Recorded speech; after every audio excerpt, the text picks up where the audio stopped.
Salut tout le monde, salut les amis. Au fait, dans cette vidéo, je vais vous expliquer comment être un bon consultant.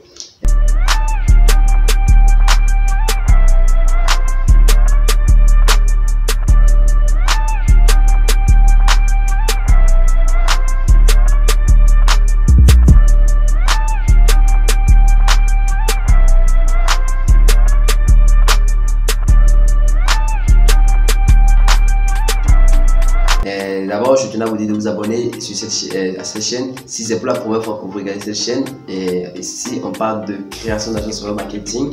Une agence web marketing, c'est une agence qui propose des services par rapport au marketing digital. Donc, abonnez-vous si vous trouvez intérêt à ces choses-là. Commentez si vous avez des choses à me reprocher. Parlez, il n'y a pas de souci. Comme je disais dans l'introduction, je vais vous expliquer comment être un bon consultant. J'ai noté ça sur mon ordinateur ici. Donc, je l'ai expliqué en 7 étapes, donc je vais vous développer 7 étapes qui vont vous permettre à créer, en fait, à être un bon consultant.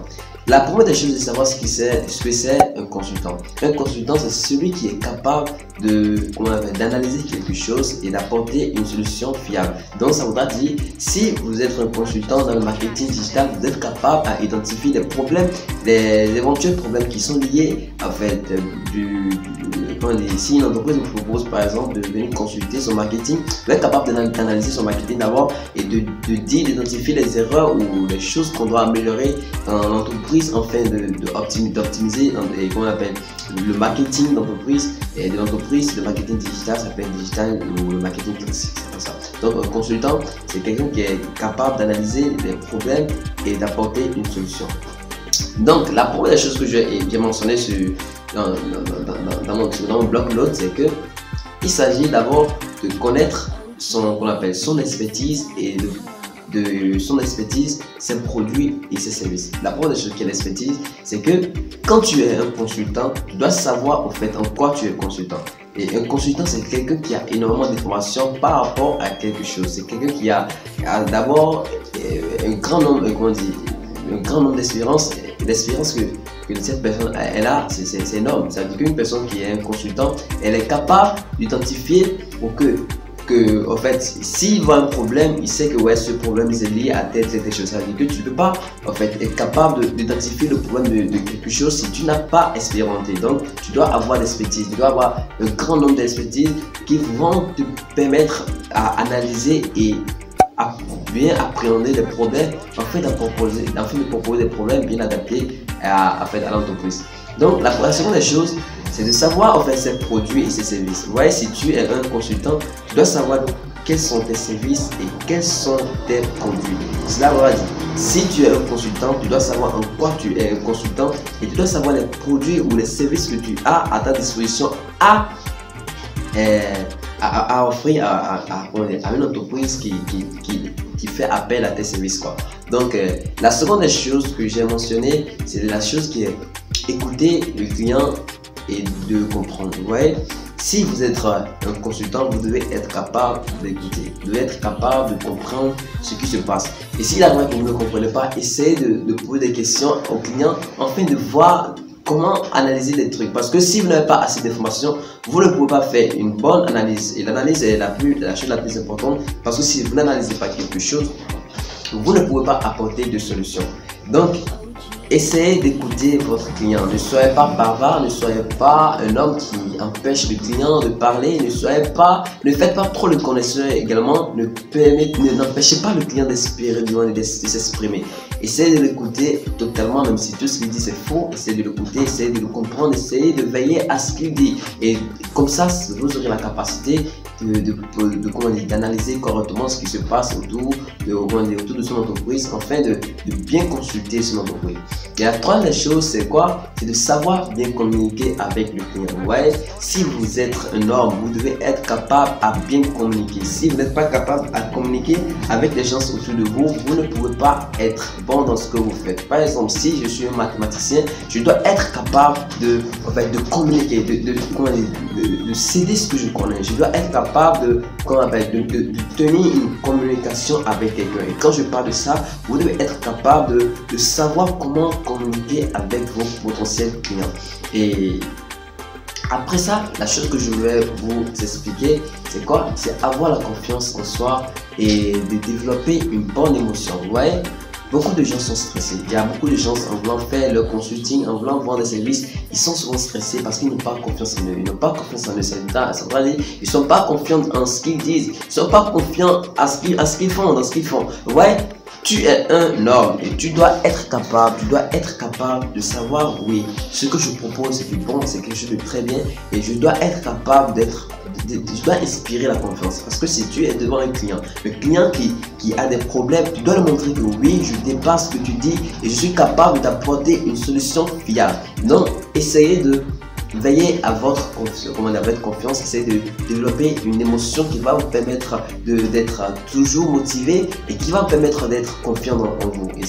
Et après ça, c'est développer une bonne émotion. Essayez d'avoir des bonnes émotions devant le client avec qui vous parlez. Ne soyez pas stressé, ne soyez pas confus, ne soyez pas dérangé par ce que le client dit. Même si le problème est dû, vous pouvez analyser et réaliser en fait une bonne stratégie qui va échafauder des plans. Et vous pouvez échafauder des plans qui vont booster l'entreprise. Donc le truc, c'est de se sentir confiant et de développer une bonne émotion. Après ça, essayez d'adopter des bons comportements. Ne soyez pas trop bizarre, ne soyez pas trop bizarre dans ce que vous faites. Ne soyez pas en fait trop bavard dans ce que vous faites. Alors, nous allons passer à la 5e étape qui est en fait de veiller sur sa prestation, sur sa présentation. Vous voyez, la présentation est très importante dans tout. Si tu dis que tu vends des services, par exemple, des services à $1 million, vous voyez, tu dois représenter ça, tu dois vivre, tu dois inspirer ça. Tu dois pas être bizarre, devant le client. Ta façon de parler, ta façon de prendre la parole, ta façon de t'exprimer, la façon dont tu analyses, tout ça, c'est dans ton prix, c'est dans ton pricing. Parce que quoi? Tu dois savoir te présenter. Ça parle d'habillement, ça parle de parole, de la prise de parole, ça parle de la communication, tout ça. Donc, c'est important de savoir de prendre en compte la présentation. Vous ne pouvez pas aller faire un audit dans une entreprise en étant bizarre. C'est pas tout le temps un constat, être un constat, tout ça, mais que la présentation soit parfaite. Vous voyez que soyez bien présent, présentez-vous correctement afin que le client voit que j'ai vraiment affaire avec quelqu'un de sérieux, tout ça. Et après ça, la 6e des choses, c'est quoi? C'est analyser et proposer une prestation personnalisée à votre client. Vous voyez, après avoir écouté le client, vous devez nécessairement prendre le temps, analyser, veiller à ça. Enfin, ne soyez pas trop émotionnel dans le sens où si automatiquement le client parle, vous commencez pas à parler. Non, ne parlez pas comme ça. Essayez de prendre conscience et d'analyser, de voir. Et après ça, essayez de proposer quelque chose de très intéressant. Proposez une offre alléchante qui va permettre au client de réussir son problème, de réussir sa situation, la situation dans laquelle elle est. Ouais, ça veut dire que si vous voulez proposer quelque chose, vous devez être capable de faire une prestation de service personnalisée, qui est bien personnalisée par rapport au client, qui est en face de vous. Ça veut dire, si c'est le client a un tel souci, c'est pas que d'autres clients avaient tel problème et vous savez déjà que c'est cette, comme le client n'a commencé à parler, vous avez une idée de ce qu'il dit et c'est la même année. Non, essayez de voir et faites les choses comme cela se doit et que ces choses soient vraiment liées à ce client et réellement à ce client. Et après ça, la chose qui est aussi à prendre en compte, c'est quoi? Qui est de savoir facturer. Vous voyez, essayez de facturer votre pricing en étant un consultant. Les consultants sont très bien payés. Les consultants dans ces maisons, ils sont ultra bien payés. Et ce que je peux vous dire là, c'est de savoir comment facturer vos clients. Essayez de bien facturer les clients. Et quand vous êtes un consultant, vous devez être bon dans votre pricing. Et ce que je peux vous recommander, ne soit pas trop cher et ne soit pas trop moins cher aussi. Et ce que je peux aussi vous recommander dans toutes ces choses là, c'est que la façon dont vous allez parler, la façon dont vous allez agir, tout ça, c'est dans votre pricing, c'est dans votre package. Et ayez des packages de consultation, des choses qui sont, enfin, si quelqu'un prend à tel montant, vous pouvez lui offrir tel service. Essayez de faire des petits packages pour permettre au client d'être intéressé par vos services et aussi mettez le jus dans la bouche du client, ces choses-là. Et après ça, la dernière étape qui est la plus importante, c'est être professionnel.